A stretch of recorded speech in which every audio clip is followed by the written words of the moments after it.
Welcome.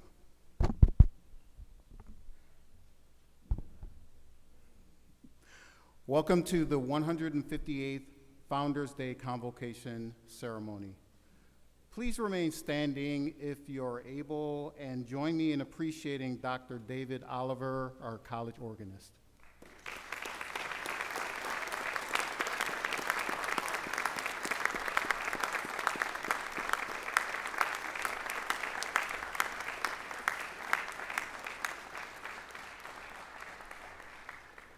My name is Kendrick Brown, and I am the Provost and Senior Vice President of Academic Affairs here at Morehouse. Thank you for attending this annual celebration of the founding of Morehouse College. We will now have the presentation of colors, the national anthem, and a singing of Lift Every Voice and Sing. Please remain standing.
You may be seated.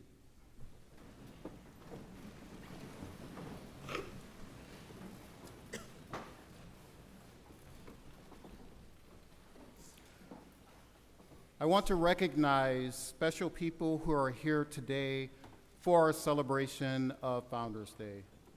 As I call your name or the group to which you belong, I ask you to rise if you're able and be recognized. I will start with our 12th president of Morehouse College, Dr. David A. Thomas.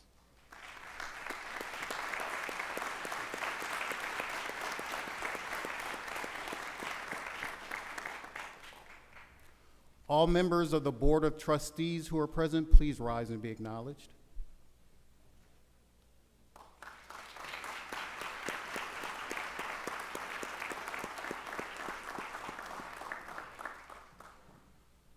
Dr. Robert Franklin, 10th President of Morehouse College, please be acknowledged.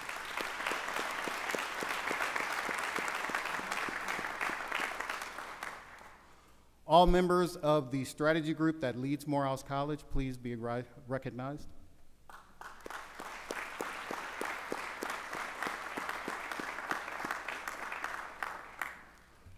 All members of the Academic Affairs leadership team, please rise.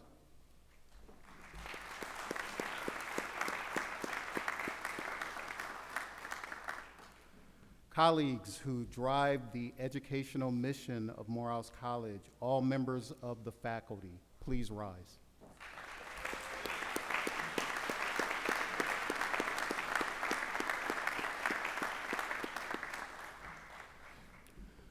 Colleagues who perform the essential operations necessary for Morehouse to function, all staff members, please rise and be recognized.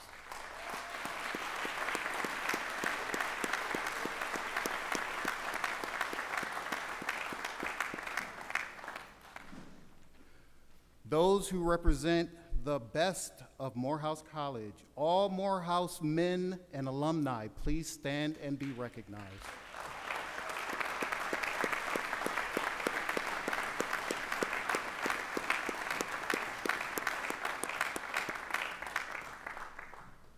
Will our newest members of the community, both traditional and Morehouse Online, freshmen, please rise and be recognized.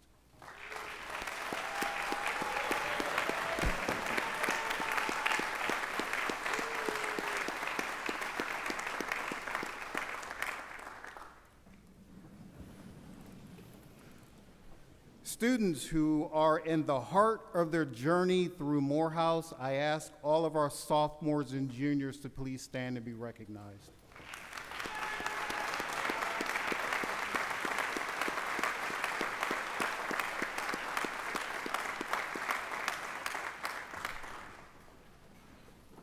All right. Students near the end of your sojourn and ready to enter a world that so much needs you, seniors, please stand and be recognized.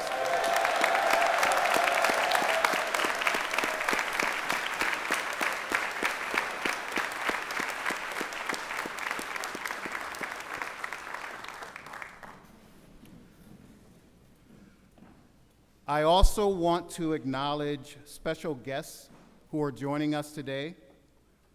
I ask the First Lady of Morehouse College, Ms. Willetta Lewis, please stand and be recognized.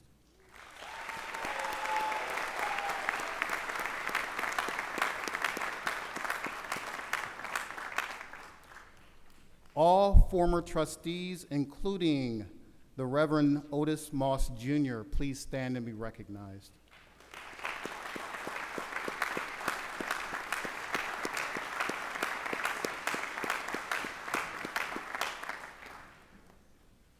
Today, we are fortunate to have with us Dr. Marcellus Barksdale, class of 1965. Dr. Barksdale recently published The Cross, the Candle, and the Crown, a narrative history of Morehouse College, 1867 to 2021. Thank you, Dr. Barksdale, for this contribution to our college.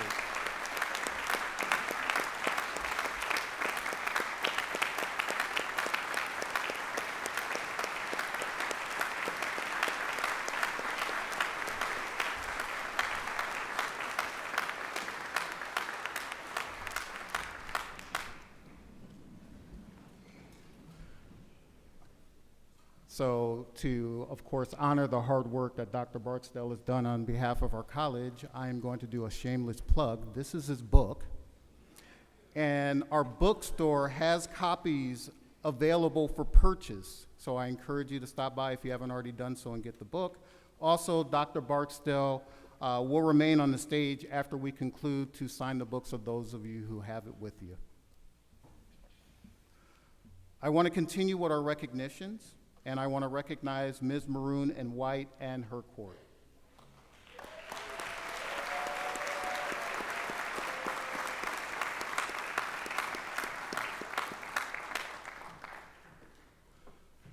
I have another recognition. Though she is not here, she is always in my heart and enabling me to give my best to Morehouse College. I want to acknowledge our Executive Director of Equity, Inclusion, and Belonging, and my wife, Dr. Hideko Sarah.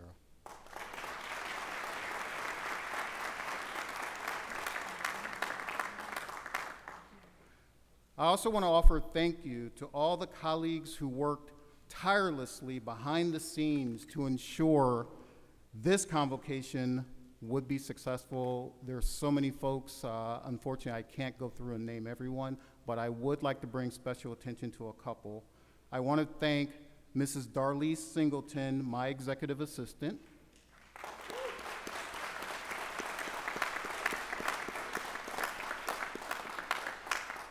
Ms. Carrie Boykin, who's an administrative assistant in my office. And also Ms. Jasmine Norris, also an administrative assistant in my office. Thank you for your hard work making this possible. As a final recognition, I want us to have a moment of silence for alumnus and former professor, provost, and acting president, Dr. Willis Butch Sheftall, Jr., class of 1964. Dr. Sheftall passed away on Monday, November 4th, 2024, at the age of 80. Dr. Sheftall dedicated nearly 34 years to Morehouse College, during which he profoundly shaped its academic and ethical foundation. In the audience, we are joined by Dr. Sheftall's classmates. We ask them to stand during this moment of silence.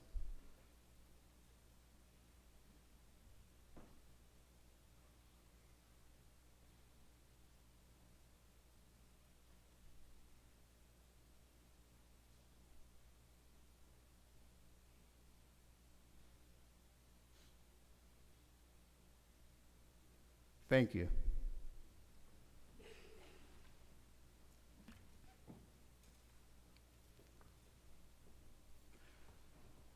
As we gather today, reflecting on the founding of Morehouse College 158 years ago in 1867, we find ourselves in a tumultuous time in our nation's history.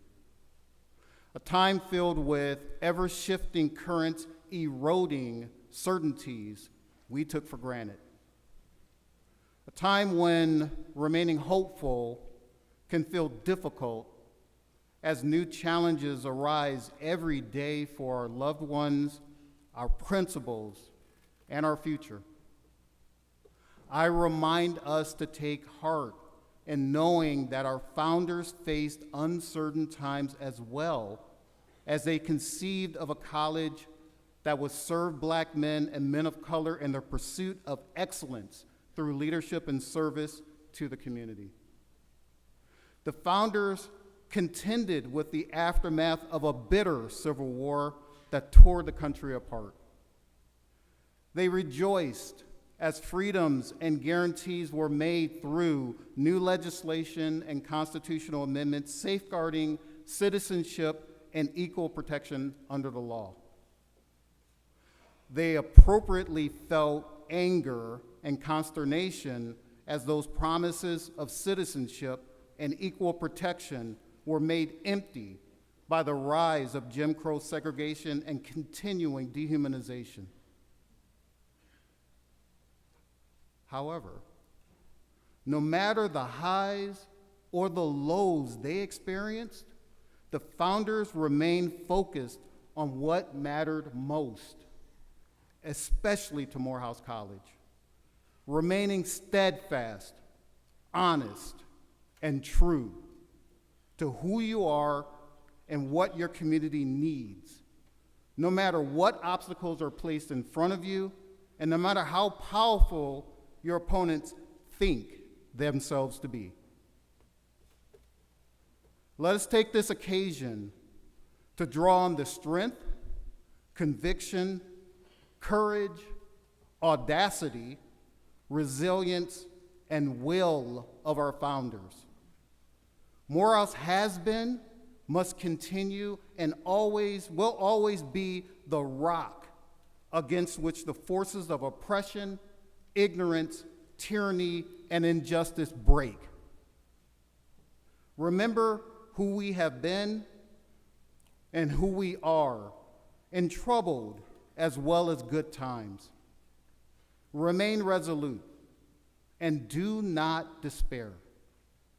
Doing so honors who we are and those who have come before us. On this day, we recognize this occasion, our 158th Founder's Day.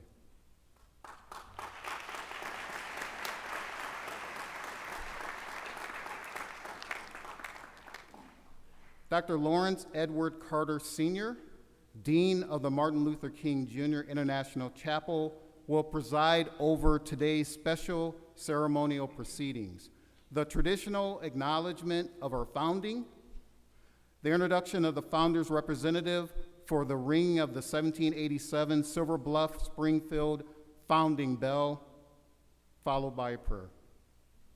Dean Carter.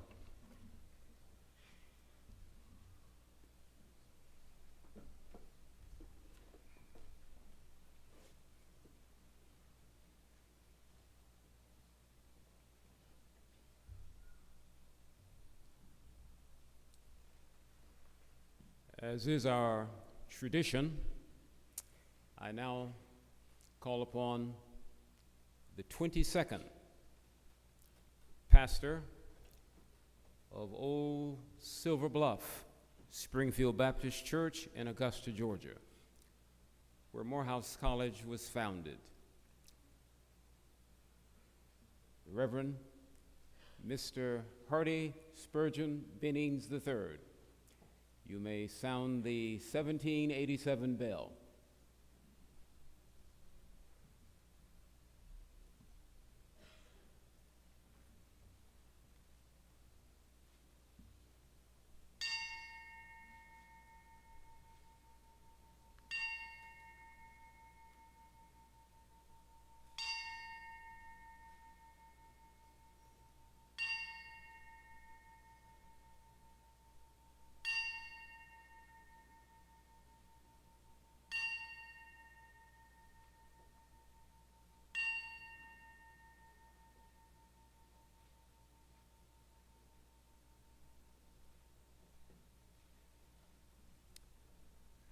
Against the law in Georgia, our founders started teaching the enslaved Africans to read and write in the early 1850s.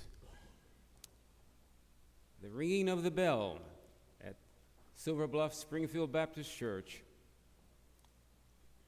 started the first class of students, still against the law in Georgia. The president is the long shadow of our first president, Joseph T. Roberts. The King Chapel is the long shadow of the Silver Bluff Springfield Baptist Church. Let us pray.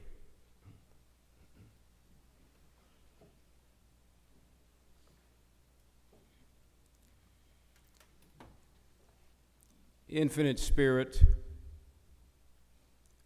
who called creation from the unformed womb of space.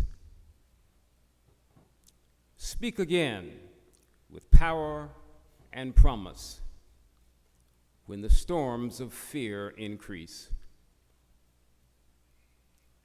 To our chaos and confusion, let your light and truth bring peace.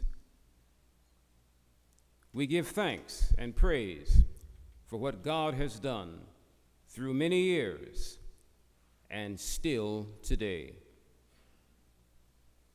We know that every step taken on the way in 158 years was an answer to a prayer. And every stone laid is a memory of a marvel. Our ancestors experienced hell in heavenly places, making dark hours luminous. Grant us the same staying power during these troubling and turbulent times. Gift us the courage to overcome living with less than desirable conditions. They are easier to swallow than pursuing the so-called unknown. As we continue to be unafraid to trust an unknown future to a known God, we explore the territory of our consciousness this morning and stand in the omnipresence of God, knowing that all things are possible. Help us on this spiritual journey to see there is no mystery in life to fear. The only real mystery is not unfolding and flourishing into our greatest yet to be.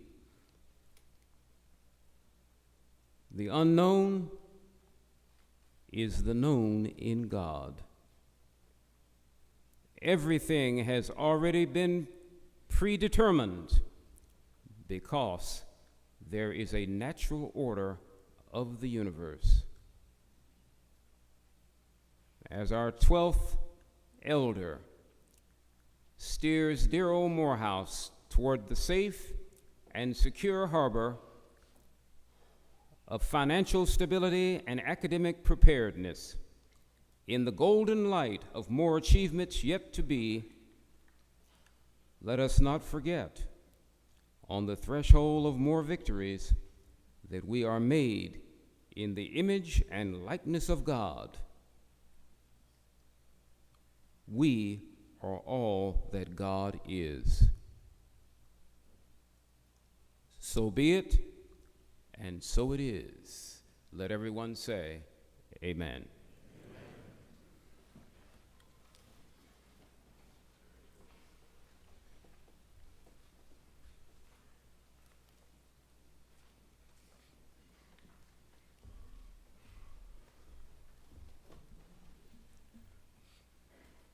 It is my distinct pleasure to present Mr. A. Scott Bowden, Esquire, class of 1984, distinguished member of class of 1984, senior partner at Reed Smith LLP, and chair of the governance committee of the Morehouse College Board of Trustees.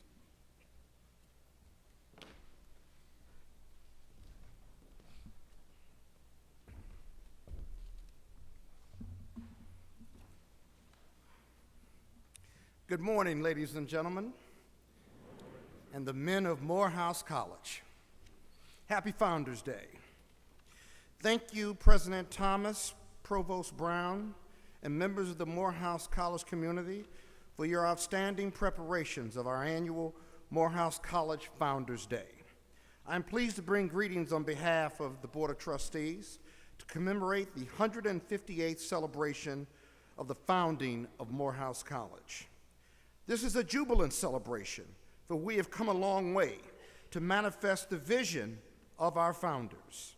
Our student body represents the best and the brightest in this country, in the world. Our faculty, our world-class scholars and mentors, our staff and administrators, our skillful leaders. All around us, we see progress on buildings on the campus of the future and the capital campaign, Making Men of Consequence. We have improved operations and we have a bright future ahead. We thank Dr. Thomas, our leader, our friend, our president, for his leadership over the past several years, and we know that his contributions will and have propelled the college forward. On behalf of the Board of Trustees, we remain committed to making Morehouse College stronger than ever and forever vibrant. I wish you all a happy Founder's Day. Thank you.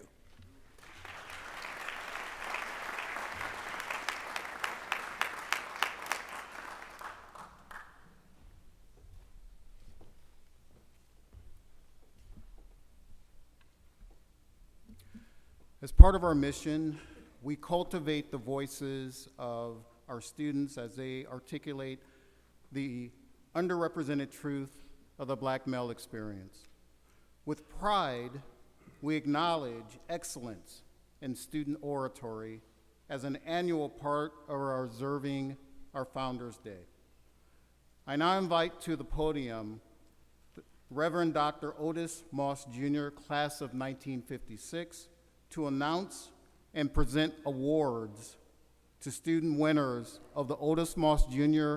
and Otis Moss III Oratorical contest. We also would like to extend a birthday greeting to Reverend Dr. Moss Jr. on his 90th birthday.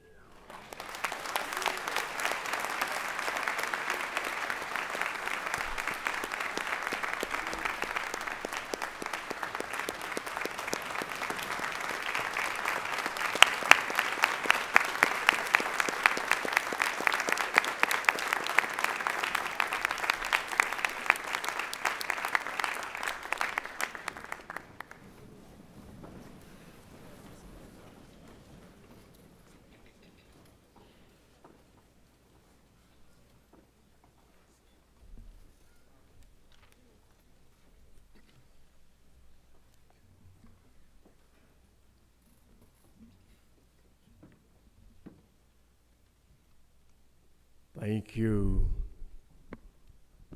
from the bottom of my heart. Let me go off script to say that my wife, Edwina, of 58 years, we both celebrate birthdays in this month, same year.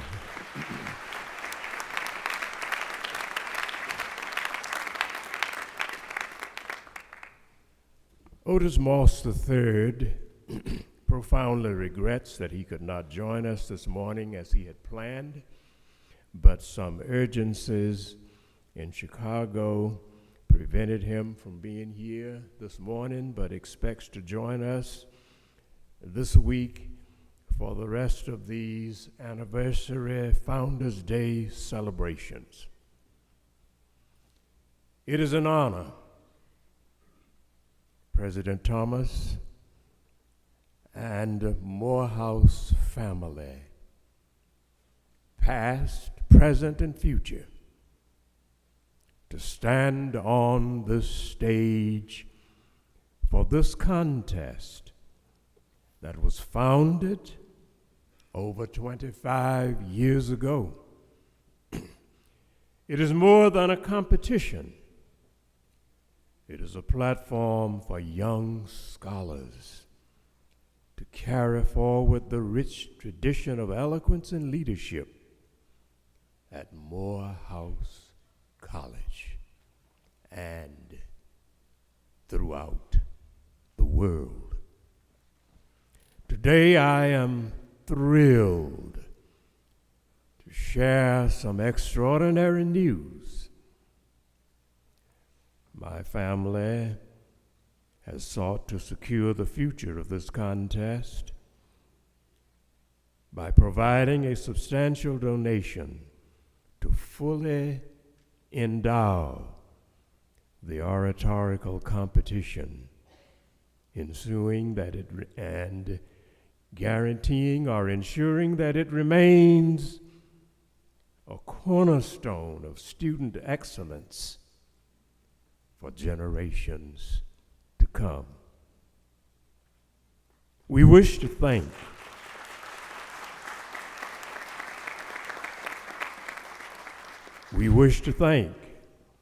two faculty members, Dr. Leah Criquet, Professor of English, and Dr. Allison Ligon, Department Chair and Associate Professor of English, who have provided leadership, coordination, guidance, and direction for this contest. This year's contest prompt was entitled Black Moral Imagination in the 21st Century. I wish to congratulate the student orators for this year's contest and present awards, which consist of a plaque and a monetary stipend to the awardees. The 2025 winners are as follows. Honorable mention, Amari Coleman, class of 28.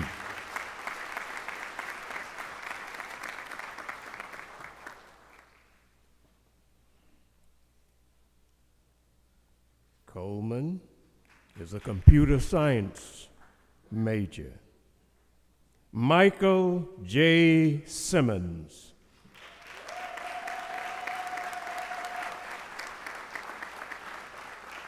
class of 26, educational studies major.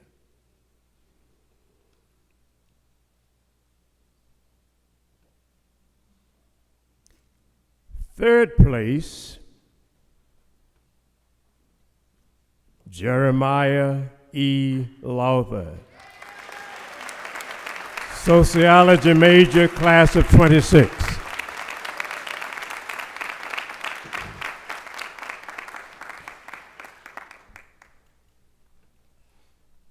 Second place, Lyndon M. Young, class of 26, philosophy major.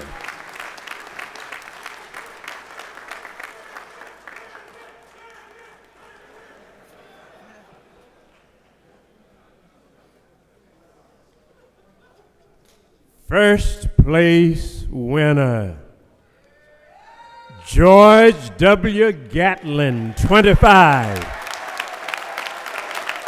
religion major. Congratulations to all the winners. Amen. And praise God.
I am pleased to invite Dr. David Thomas, President of Morehouse College, to the podium to present the Presidential Award of Distinction.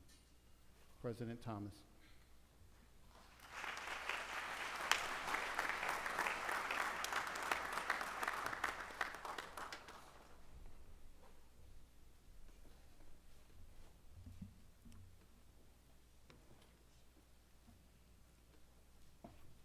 Good morning.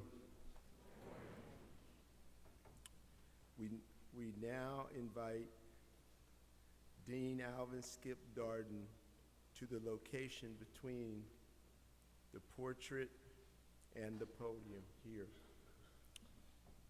We now invite the family of Dean Alvin Skip Darden, class of '72, to the podium, to the platform.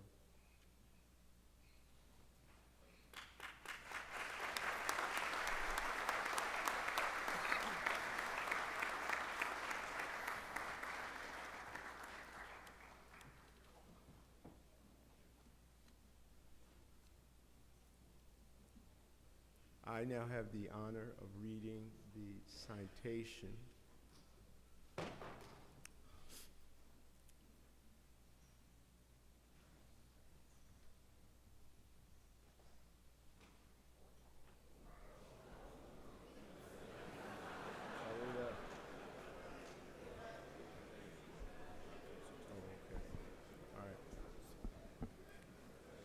Okay.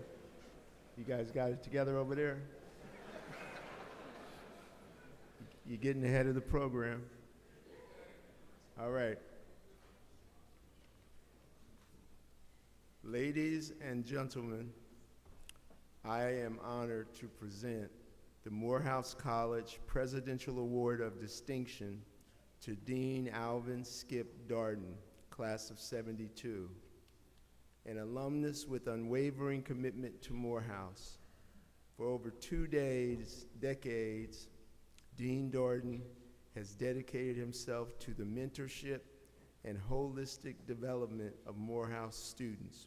His steadfast and genuine mentorship has impacted thousands of lives, guiding them to success with his wisdom, integrity, and compassion. Dean Darden's exemplary leadership balances stern accountability with unwavering support, challenging every Morehouse student to reach their full potential. His influence extends beyond students, earning respect and admiration from parents, alumni, faculty, and colleagues. Through countless acts of selfless and tireless advocacy, Dean Darden has upheld the values and mission of Morehouse College, shaping the institution's future generations to come. We proudly present this award in heartfelt gratitude for his extraordinary contributions and transformative leadership. Trustee A. Scott Bowden, you may unveil the canvas, and then shall the trumpets sound.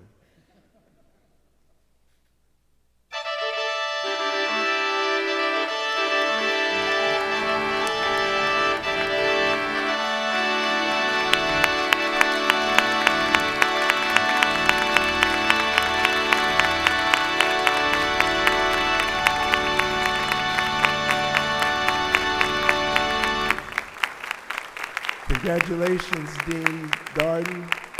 Your impact is truly everlasting.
I would now like to ask Dr. Dolores Stevens to the platform.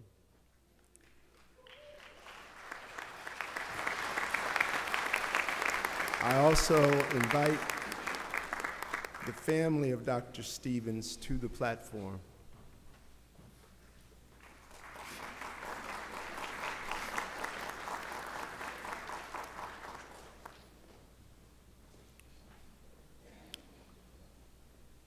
Ladies and gentlemen, it is indeed a pleasure and an honor to present this award to Dr. Dolores E. Stevens, who has dedicated more than 50 years of extraordinary service as a distinguished professor of English at Morehouse College, profoundly shaping the lives of students and colleagues with her expertise in English and commitment to academic excellence.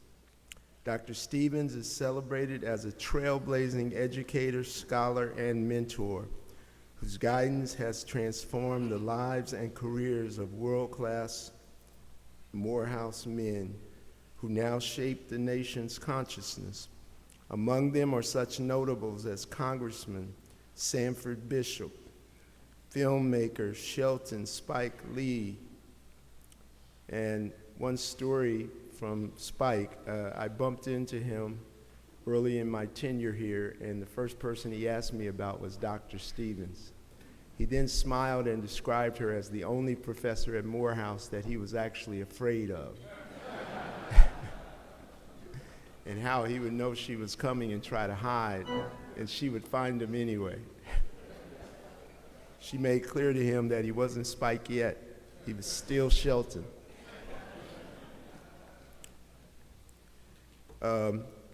She also impacted significantly Rhodes Scholar Nima Warfield, journalist Geoff Bennett, and attorney Randall W. Jackson, and many others. Her academic journey reflects an unrelenting pursuit of excellence, earning degrees as a Merrill Scholar and valedictorian of Spelman College.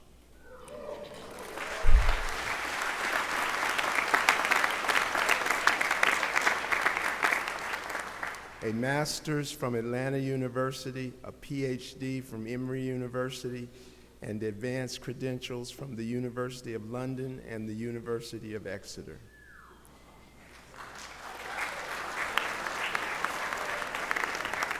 During her tenure, Dr. Stevens' innovative teaching, deep connections with students, and distinguished scholarship have elevated the cultural and academic fabric of this institution. Her prolific body of work, including influential publications, has enriched the literary world and inspired generations of scholars. Dr. Stevens provided leadership as chair of the Department of English, and she was actually the longest serving chair of that department, and established the Sigma Tau Delta International English Honor Society at Morehouse. Dr. Stevens has been honored with numerous accolades, including the Vulcan Material Company's Teaching Excellence Award, further solidifying her legacy as one of Morehouse College's most impactful educators. Trustee A. Scott Bowden, you may unveil the canvas, and then shall the trumpets sound.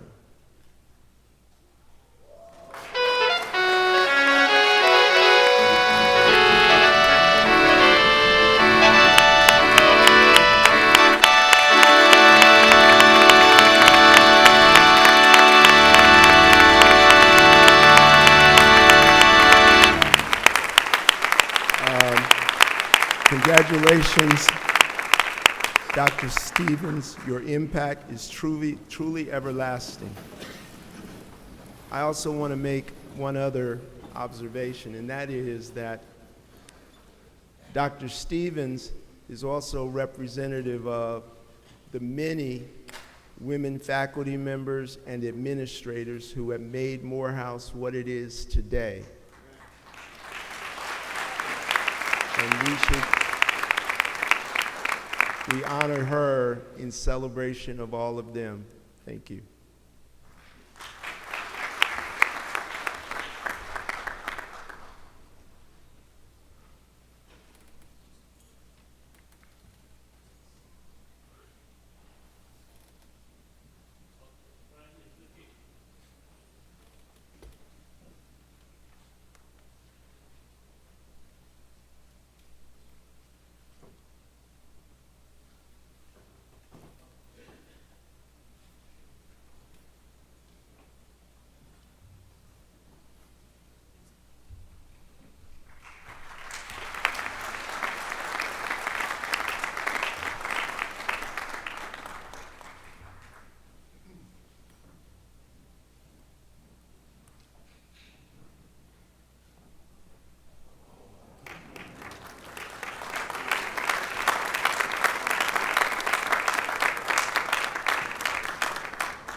We will now hear a selection by our world-renowned Glee Club.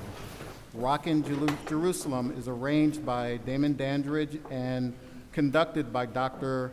David Morrow. Please enjoy.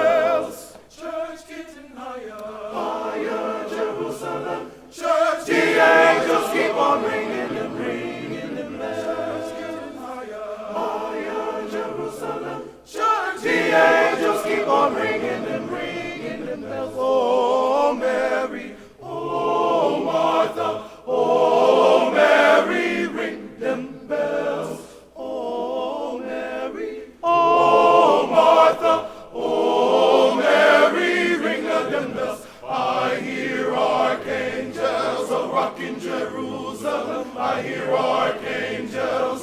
ringing them bells. Keep on ringing them bells. Keep on ringing them bells.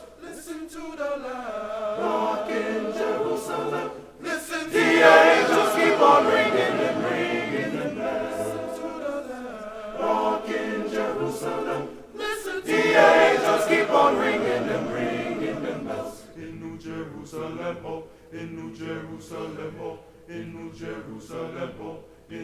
Keep on ringing them bells. Keep on ringing them bells. Keep on ringing them bells. Keep on ringing them bells. Keep on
Thank you, Dr. Morrow, and all the members of the wonderful Glee Club for continuing Morehouse's tradition of musical excellence.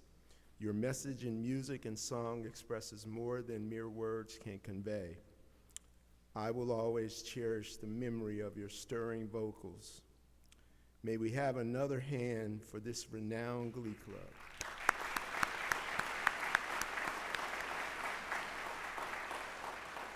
Let me also remind you that as part of our Founders Week festivities, the Glee Club will be in full concert on Sunday afternoon. And you can find it if you look at the website that puts out the schedule of events for Founders Week. We will now continue to be uplifted with a message of inspiration from our Founders Day speaker. Today, it is my absolute honor and privilege to introduce my friend and former colleague at Harvard University for many years, a man who has made an indelible mark on the legal profession as a scholar of jurisprudence. Professor Ronald S. Sullivan, Jr. is the Jesse Clemenko Clinical Professor of Law at Harvard University School of Law.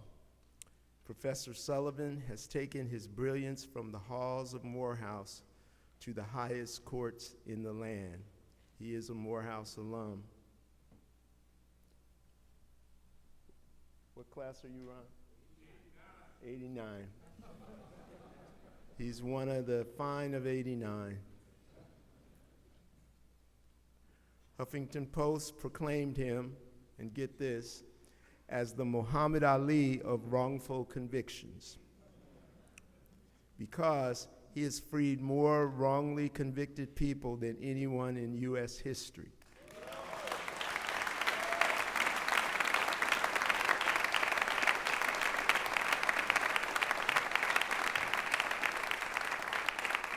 Over 6,000 individuals.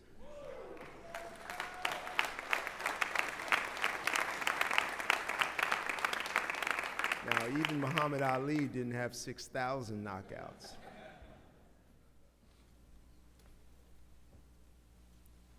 His work proves that justice is not just a principle, but a fight worth waging. Professor Sullivan has made a career out of doing the impossible. He had the defense team that secured an acquittal for former New England Patriot Aaron Hernandez in a double murder trial. He won 5 not guilty verdicts in a $1.4 billion securities fraud case. So as soon as this is over, I'm going to talk to him about the Capitol campaign, because I know he got his lawyers cut. When the state of Missouri needed someone to prosecute a former governor, they called upon Attorney Sullivan. Some lawyers win cases. Professor Sullivan rewrites legal history. Beyond the courtroom, Sullivan's impact is just as profound. In 2007, in the wake of Hurricane Katrina, Professor Sullivan designed an indigent defense delivery system that resulted in the release of all the thousands of wrongfully incarcerated inmates. He was appointed by Barack Obama as advisor to the Department of Justice Presidential Transition Team. In the international arena, he contributed to drafting a new constitution for Kenya and served on the Kenyan Human Rights Commission on monitoring and challenging human rights abuses. He has taught some of the brightest legal minds in the country at Yale Law School and now at Harvard Law School, a number of them Morehouse alums, where he also made history at Harvard as the first black faculty dean of an undergraduate house. Professor Sullivan has provided legal commentary for major networks. He's been quoted in the nation's leading newspapers and periodicals, and he has testified before the United States Senate and House of Representatives on numerous occasions. Before he was a powerhouse attorney, a Harvard professor, and a nationally recognized legal expert, he was a Morehouse man, was and is a Morehouse man.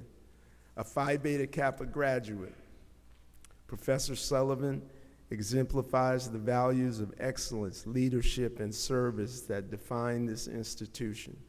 So, men of Morehouse, alumni and guests, please join me in welcoming an extraordinary legal mind, a champion for justice, and a son of Morehouse, Professor Ronald S. Sullivan, Jr.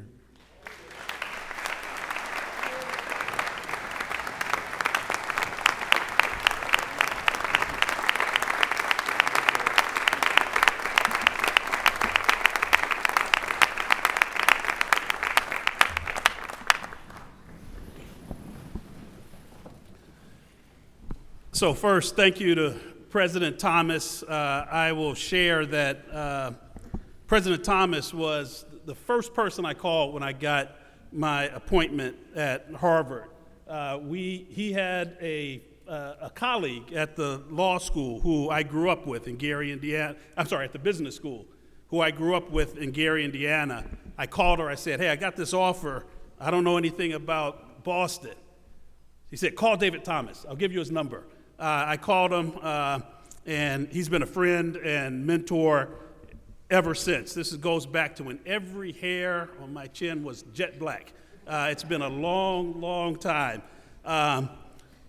Dean Carter was like a surrogate father to me, always a mentor, a great friend.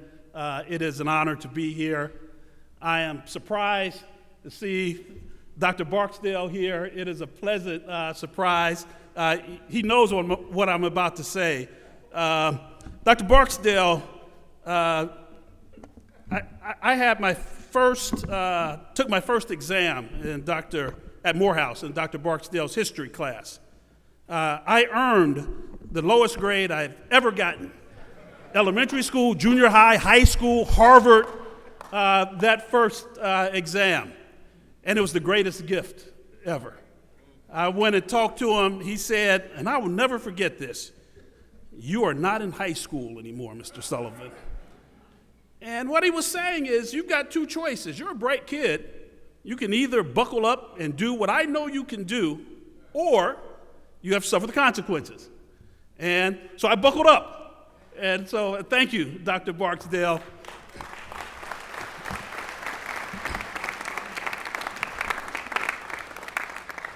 And then sometimes you can't win for losing. I turned around and looked at the Glee Club and saw my former professor, Dr. Haynes. I took his cell biology course, so got a low grade, Dr. Barksdale. Dr. Haynes walked by. I was walking along the campus, and he stopped me and said, "Mr. Sullivan, you came dangerously close to making a 100 on one of my examinations. I don't like that." And then he walked away. And back then, I didn't know the man had a sense of humor. I was petrified. It's good to see you, Dr. Haynes. And of course, I know I'm going to leave people out. I've got to give a shout out to my classmate and very dear friend, Ilya Davis. We came to Morehouse together.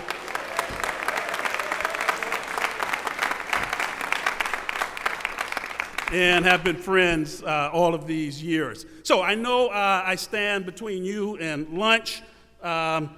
It's really an honor to be here and to be here on this special occasion. Rest assured that I will keep in mind something I learned right here at Morehouse, the 3 B's of public speaking: be prepared, be brief, and be seated. I will abide by that. I just want to share a couple of thoughts with you. Morehouse, as you know, is as much of an idea as it is a place. While the school is obviously brick and mortar, its essence is far more. Its essence is perhaps in many ways captured in that gripping little phrase that we all probably use too much, that Morehouse mystique. When I think of the word mystique in this context, it makes me think that Morehouse men are covered with an aura of awe and power. And not power for power's sake, but the power and ability to make a difference in the lives of your fellow human beings. Now, the Morehouse mystique also connotes that Morehouse men just have swag too. That's a whole nother lecture. So I'm not going to go there. But on this Founder's Day Convocation, I want to use the time allotted to me to speak to you from the topic, Morehouse Men Lead the Way. Morehouse Men Lead the Way. So I'm talking to the students now for just a minute. My beloved Morehouse brothers, you are indeed in a special place, a very special place. You are not here simply to learn how to make a living, but how to make a life. At Morehouse, your faculty invites you to answer the big questions, questions that have bedeviled mankind since time immemorial. Put simply, you are being challenged day in and day out to think about what it means to be a human being. For some, you have wrestled with Plato's attempt to fuse the private and the public in order to explain why it's in one's personal, individual interests to be just. Others attempt to describe human nature in a vocabulary shared by all humanity. So some thinkers talk about will to power or libidinal impulses, for example, as what animates us. Some historicist thinkers, on the other hand, may have convinced you that selfhood does not exist in any deep or core sense. Rather, nothing exists beneath socialization or prior to history. We are all historically contingent human beings, the argument runs. Others of you reject that notion on its face and find reality's author in the hand of God, as expressed through cracked, imperfect vessels like you and me. Reality, for others, is found in the phenomenal world. The laboratory of the scientist discovers a pre-existing truth. But the poet may argue that no one discovers truth, rather human beings create it. County Cullen paints a picture of the world different from, but neither better nor worse than George Washington Carver, they argue. Indeed, some of you may have concluded that the economist's description of the world makes sense in some contexts, but the humanist's description of the world makes sense in others. As one of the most thoughtful philosophers in recent history, Richard Rorty, famously reminded us, it's nonsensical to talk about one value system being better than another. He would say that it doesn't make sense to say that the paintbrush is somehow better than the crowbar.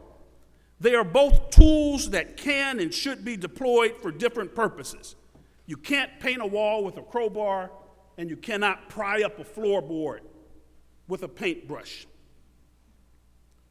And as you sort through these questions, I hope and pray, and I'm confident, that core to what it means to be a human being is to live in right relations with your fellow human beings.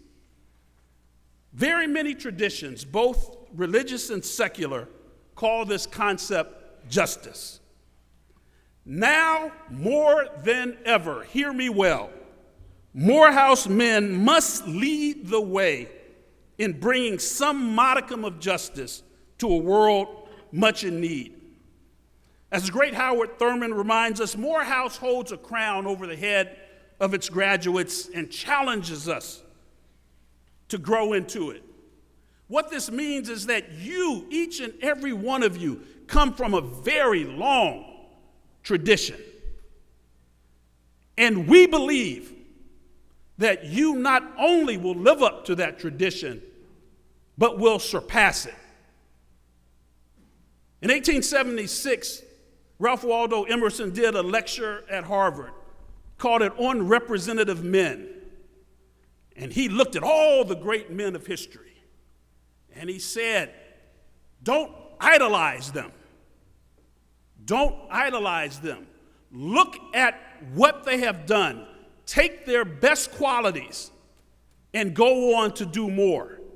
He concluded that great men exist so that even greater men may exist. I want one of you to obliterate everything I've done on the legal front. Obliterate it. Great men exist so that even greater men may exist. So, what is this justice? What is this justice? As a law professor, I like to think I'm in the justice business, even though I've heard all the jokes about lawyers. But I think that we as a culture do not well understand justice. Our ideas of justice date back to antiquity, but I think our current thinking is unduly burdened by these odd Platonic conceptions of justice. What do I mean? So for Plato, something like justice is a pristine ideal that exists in a dimension far off to which we have no access. Right? According to Plato, I guess we die and bump into triangles and trip over justice and that sort of thing. This is where I think he misses the mark, and this is where I think a lot of us miss the mark. Ideas like justice is not subject to some rigid a priori definition. Justice, I submit to you, has to be pragmatically understood. President Thomas stole my thunder a little bit, because what I want to say to you is that justice is something that we have to make happen. In other words, we do justice. Justice is not some rarefied abstraction with little or no practical application. Justice means that we do, that we act, that we remain ever vigilant in ensuring that the reach of constitutional rights and liberties extend to all, particularly in this era.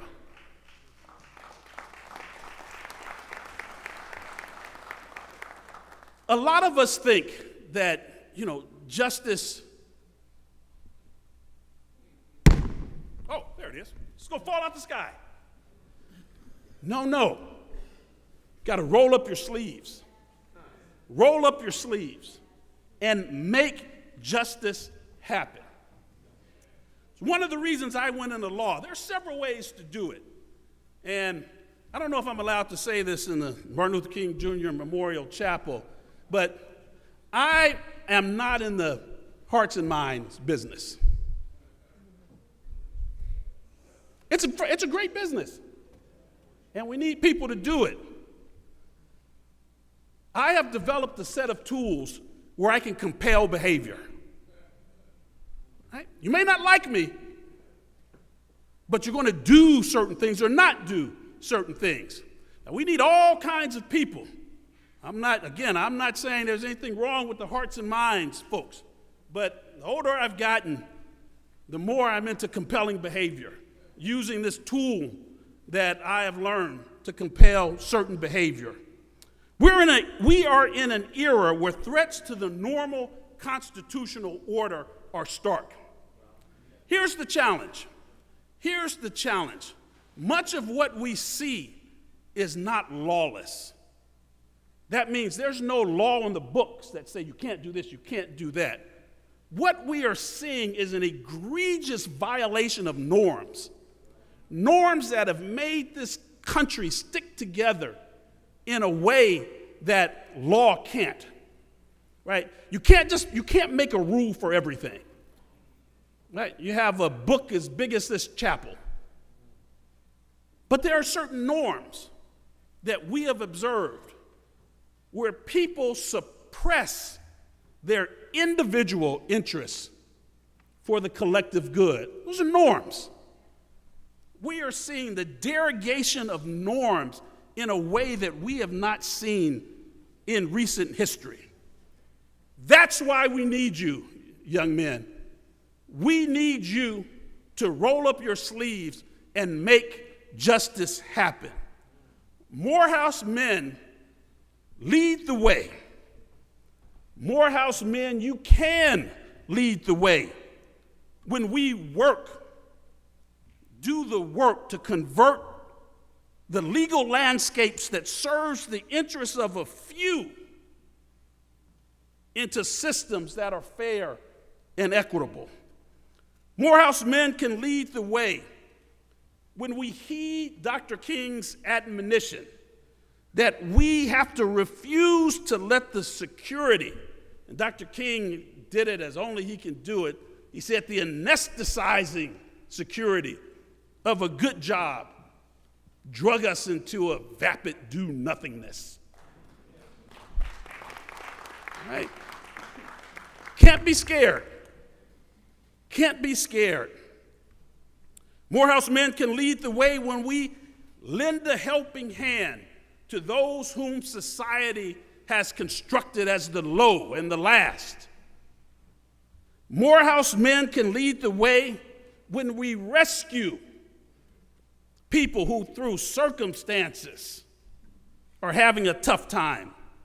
Morehouse men can lead the way when we refuse to let inadequate resources be a proxy for the quality of justice that people get. Morehouse men can lead the way when we insist that the law itself not conspire to assault the very humanity of people not born into the social constructs that our society views as normative. We have to do justice, and Morehouse men must and can lead the way. Now, how do we do that? Doesn't have to be on this huge grand scale, but everybody in whatever walk of life you do, be mindful of what is right.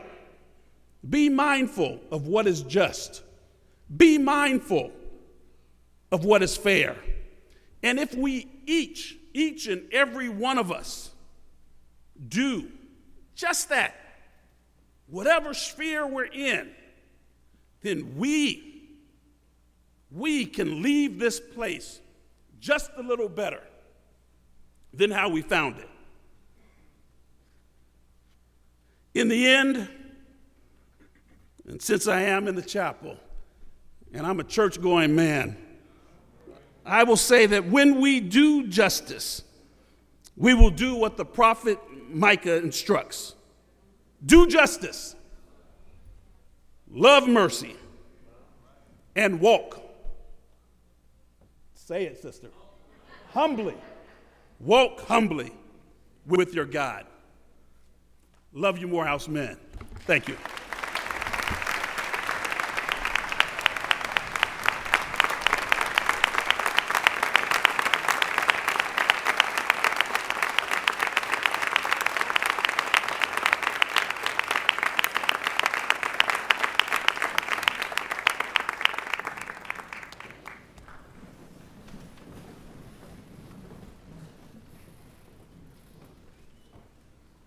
Please join me again in thanking Professor Sullivan for his remarks.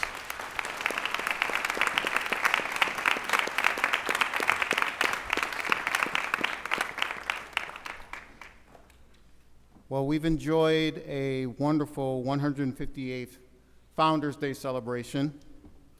I have just a few announcements before we conclude by singing the Morehouse College hymn. If you purchase seats for the 2025 A Candle in the Dark Gala, please check your emails for confirmation. Check your emails. Select student leaders in SGA, CASA, and the Morehouse Tiger will be receiving complimentary gala tickets donated by the Office of Alumni Engagement and External Affairs. So you can get your tickets after the Reflections of Excellence event. All complimentary tickets have been dispersed. They're all gone, folks. All other tickets and seat assignments will be distributed electronically to the email address provided at the time of registration. So it's email, folks, not begging people in person, okay? Please join us for our annual cake cutting ceremony in Shivers Dining Hall immediately following today's convocation. Thank you.